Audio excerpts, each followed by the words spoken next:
माता लक्ष्मी जी की महिमा। कार्तिक मास में कार्तिक अमावस्या के दिन एक बार अवश्य सुनिए माता लक्ष्मी की महिमा की कथा। राधे राधे मित्रों, जय श्री कृष्णा। सभी को दिवाली की ढेर सारी शुभकामनाएं। सभी का जीवन मंगलमय हो। सभी पर माता लक्ष्मी और गणेश की कृपा सदा सर्वदा बनी रहे। आइए श्रवण करती हैं माता लक्ष्मी की महिमा की कथा। एक दिन लक्ष्मी जी की बड़ी बहन ज्येष्ठा ने उनसे कहा, बहुत दिनों से एक बात मेरे मस्तिष्क में कौंध रही है, सोचती हूँ कि तुमसे पूछूं या नहीं। ऐसी क्या बात है बहन? मन में जो कुछ भी है निसंकोच पूछो। वैसे भी कोई बात मन में रख कर उसका समाधान कर लेना बुद्धिमानी नहीं है। लक्ष्मी जी ने मुस्कुराकर कहा, मैं अक्सर यह सोचती रहती हूँ कि सुंदरता में हम दोनों बराबर हैं, फिर भी लोग तुम्हारा आदर करती हैं और मैं जहाँ भी जाती हूँ वहाँ उदासी छा जाती है। मुझे लोगों की घृणा और क्रोध का शिकार होना पड़ता है, जबकि हम दोनों सगी बहनें हैं। ऐसा क्यों? लक्ष्मी जी ने हंसकर कहा, सगी बहन समान सुंदरता होने से ही आदर नहीं मिलता, उसके लिए अपने को भी कुछ करना चाहिए। लोग मेरा आदर इसलिए करती हैं क्योंकि मैं उनके घर पहुंचते ही सुख के साधन जुटा देती हूँ। संपत्ति और वैभव से आनंदित होकर लोग मेरा उपकार मानती हैं, तभी मेरी पूजा करती हैं। उधर तुम्हारा यह हाल है कि जिसके यहाँ भी तुम जाती हो उसको गरीबी, रोग और आपदा सहनी पड़ती है। इसी वजह से लोग तुमसे घृणा करती हैं, कोई आदर नहीं करता। आदर पाना है तो दूसरों को सुख पहुंचाओ। ज्येष्ठा को लक्ष्मी जी की बात चुभ गई। उन्हें लगा कि लक्ष्मी को अपनी महिमा का अभिमान हो गया है। उन्होंने तड़प कर कहा, लक्ष्मी तुम मुझसे हर बात में छोटी हो, अवस्था में भी और प्रभाव में भी। मुझे उपदेश देने का भी विचार ना करो। अगर तुम्हें अपने वैभव का अहंकार है तो मेरे पास भी अपना एक प्रभाव है। मैं जब अपने पर आ जाऊं तो तुम्हारे करोड़पति भक्त को भी पल भर में भिखारी बना दूं। लक्ष्मी जी की हंसी आ गई। लक्ष्मी माँ को हंसी आ गई और कहने लगी, बहन तुम बड़ी हो इसलिए कुछ भी कह लो, लेकिन जहाँ तक प्रभाव की बात है मैं तुमसे कम नहीं हूँ। जिसको तुम भिखारी बनाओगी उसे मैं दूसरे दिन रंग से फिर राजा बना दूंगी। मेरी महिमा का अभी तुम्हें पता ही कहाँ है और तुम्हें भी मेरी महिमा का पता ही नहीं है। जिसकी तुम सहायता करोगी उसे मैं दाने दाने के लिए भी मोहताज कर दूंगी। देखो बहन, दाने दाने के लिए तो तुम उसे मोहताज कर सकती हो जिससे मैं रूठ जाऊं। जिसके सिर पर मेरा वरद हफ्त ना हो उसका तुम कुछ भी बिगाड़ सकती हो, परंतु जिस पर मेरी कृपा दृष्टि है उसका कोई भी बाल तक बांका नहीं हो सकता। अगर तुम अपना प्रभाव दिखाने को इतनी ही उतावली हो रही हो तो कल अपना प्रभाव दिखा देना। ठीक है, बोलो कहाँ चले, दूर क्यों जाएं? पास ही अनुराधापुर है, उसमें एक ब्राह्मण रहता है, दीनानाथ जिसका नाम है। वह रोज मंदिर में पूजा करने जाता है और मेरा पक्का भक्त है। उसी पर हमें अपनी अपनी महिमा दिखानी चाहिए। ज्येष्ठा को ताव आ गया। उन्होंने हाथ झटक कर कहा, ठीक है, देख लेना, कल तुम्हारा फिर ही झुक जाएगा। कहकर वह एक ओर चली गई। लक्ष्मी जी वहीं खड़ी बहन के क्रोध और अहंकार पर मुस्कुराती रही। दूसरे दिन दोनों बहनें अनुराधापुर के विष्णु मंदिर में पहुंची। उन दोनों बहनों ने वेश बदल रखा था। साधारण स्त्रियों की तरह वे दोनों मंदिर के द्वार पर बैठ गई। लोगों ने देखा अवश्य, किंतु किसी ने उनकी ओर कोई खास ध्यान नहीं दिया। ध्यान देने वाली कोई खास बात थी भी नहीं। वह मंदिर था और वहाँ हर रोज दीन दुखी आते जाते रहते थे। वहाँ आने वाले सभी किसी परेशानी में घिरे रहते थे। फिर भला उन्हें किसी दूसरे की परेशानी से क्या सरोकार हो सकता था। थोड़ी देर बाद वहाँ दीनू पंडित आया। दोनों बहनों की नजरें उस पर जम गई।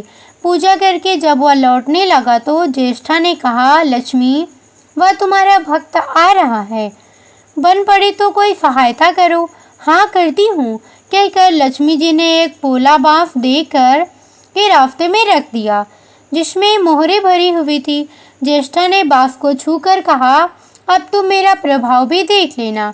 पूजा करके लौट रहे दीनू ने रास्ते में पड़ा हुआ वह बांस का टुकड़ा उठा लिया। उसका विचार था कि वह किसी काम आ जाएगा। घर में 100 जरूरतें होती हैं।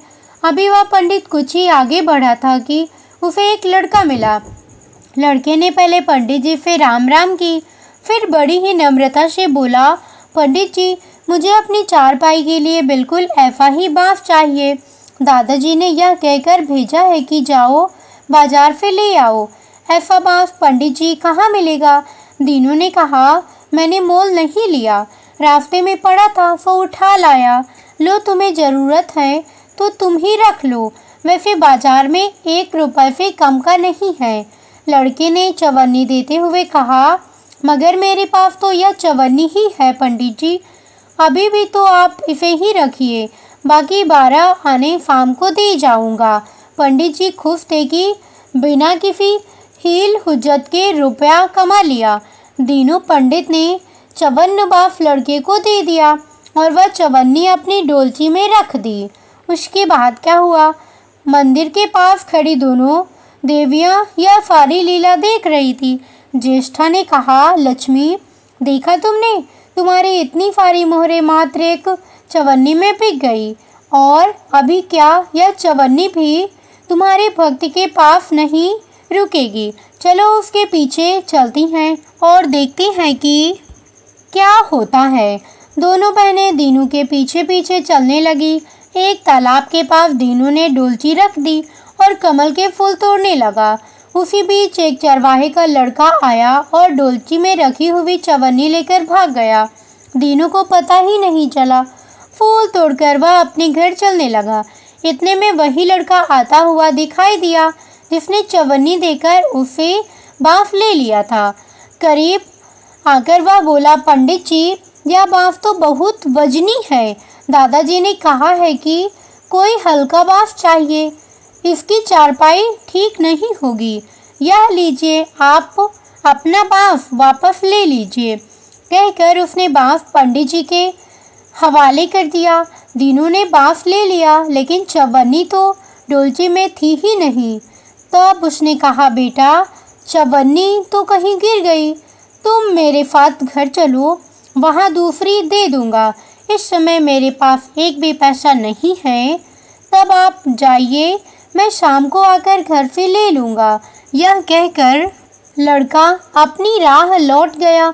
बांस फिर से पंडित जी के ही पास आ गया और लक्ष्मी जी हौले से मुस्कुराई। उनको इस प्रकार मुस्कुराते देखकर ज्येष्ठा मन ही मन में जल उठी।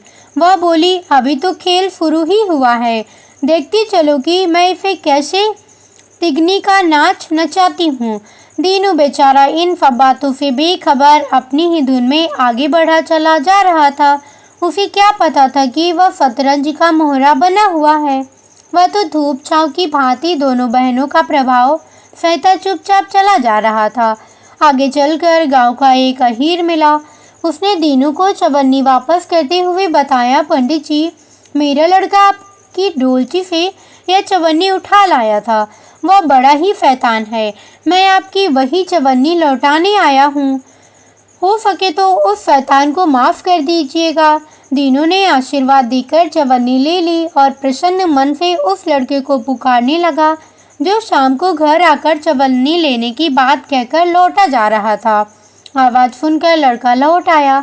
अपनी चवन्नी वापस पाकर वह भी प्रसन्न हो गया। दीनू पंडित निश्चिंत मन से घर की ओर बढ़ने लगा।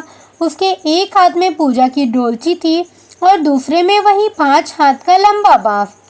राह चलते दीनू पंडित सोच रहा था, बांस तो काफ़ी वजनी है तो मजबूत भी होगा, क्योंकि ठोस है। इसे दरवाजे के छप्पर में लगा दूंगा, कई साल के लिए बल्ली से छुटकारा मिल जाएगा। ज्येष्ठा को उसके विचार पर क्रोध आ गया। लक्ष्मी जी के प्रभाव से दीनू को लाभ होता देख वह मन ही मन बुरी तरह जली जा रही थी। जब उन्होंने देखा कि पंडित का घर करीब आ गया है तो कोई उपाय ना पाकर उन्होंने दीनू को मारने डालने का विचार किया। उन्होंने कहा, लक्ष्मी, धन संपत्ति तो मैं छीन ही लेती हूँ, अब तुम्हारे भक्त के प्राण भी ले लूँगी। देखो वह किस तरह तड़प तड़प कर मरता है। और वह तुरंत सांप बनकर दीनू की ओर दौड़ पड़ी। लक्ष्मी जी को तनिक भी घबराहट नहीं हुई, वह उसी तरह खड़ी मुस्कुराती रही। सहसा दीनू चौंक पड़ा। एक भयानक सांप फन उठाए उसकी ओर झपट रही थी। प्राण तो सभी को प्रिय होती हैं, उपाय रहते कोई अपने को संकट में नहीं पड़ने देता। दीनू ने पगडंडी वाला रास्ता छोड़ दिया और एक ओर को भागने लगा, लेकिन सांप को बनी ज्येष्ठा उसे भला कहाँ छोड़ने वाली थी। वह तो उस गरीब के प्राणों की प्यासी हो चुकी थी। वह भी दीनू के आगे पीछे दाएं बाएं बराबर दौड़ती ही रही। दीनू घबरा गया। उसने हाथ जोड़कर कहा, नाग देवता, मैं तुम्हारा कुछ नहीं बिगाड़ा, शांति से अपनी राह लौट जाओ। आखिर क्यों मुझ गरीब के पीछे पड़ी हो? व्यर्थ में किसी ब्राह्मण को सताना अच्छी बात नहीं है। लेकिन वह नाग तो ज्येष्ठा का रूप था, जो दीनू को किसी भी तरह डसना चाहता था। प्रार्थना पर कुछ भी ध्यान ना देकर वह सांप एक बारगी फुफकारता हुआ झपट पड़ा। जब दीनू ने देख लिया कि बिना संघर्ष किए अब जान नहीं बचेगी, तो उसने प्राण रक्षा के लिए भरपूर जोर लगाकर वही बाँस सांप के ऊपर दे मारा। धरती से टकराते ही बाँस के 2 टुकड़े हो गए और उसके भीतर भरी हुई मोहरें खनखनाकर बिखर गई। जैसे लक्ष्मी हंस रही हो। दीनू के मुंह से हैरतपूर्ण चीख सी निकली। अरे थोड़ी देर के लिए वह ठगा सा खड़ा आंखें फाड़े उन मोहरों की ओर देखता रहा। एक पल के लिए तो वह सांप को भूल ही गया, परंतु फिर जैसे ही उसे झटका सा लगा, सांप का ध्यान आते ही उसने उसकी ओर गर्दन घुमाई तो देखा कि बाँस की चोट से सांप की कमर टूट गई है और वह लहूलुहान अवस्था में झाड़ी की ओर भागा जा रहा है। दूसरे क्षण वह मोहरे पर लौट गया और कहने लगा, तेरी जय हो लक्ष्मी माता, जीवन भर का दारिद्र्य आज दूर हो गया। तेरी महिमा कौन जान सकता है। चलो अब घर में बैठकर तुम्हारी पूजा आरती करूँगा। और फिर जल्दी जल्दी उसने सारी मोहरें अंगोछे में बांध दी और लंबे लंबे कदमों से घर की ओर चल दिया। पीछे एक पेड़ की छाया में खड़ी लक्ष्मी अपनी बहन ज्येष्ठा से मुस्कुराकर पूछ रही थी, कहो बहन, सच बताना, बड़प्पन की था मिली कि अभी नहीं? बड़प्पन किसी को कुछ देने में ही है, उससे छीनने में नहीं। ज्येष्ठा ने कोई उत्तर नहीं दिया, वह चुपचाप उदास खड़ी रही। लक्ष्मी जी ने उसका हाथ पकड़कर कहा, फिर भी हम दोनों बहनें हैं, जहाँ रहेंगी साथ ही रहेंगी। जाओ अब चले जाओ। जय माता लक्ष्मी। ऐसी ही धार्मिक और रोचक कथाओं के लिए हमारे साथ बने रहिए। एक बार फिर से सभी को दिवाली की ढेर सारी शुभकामनाएं।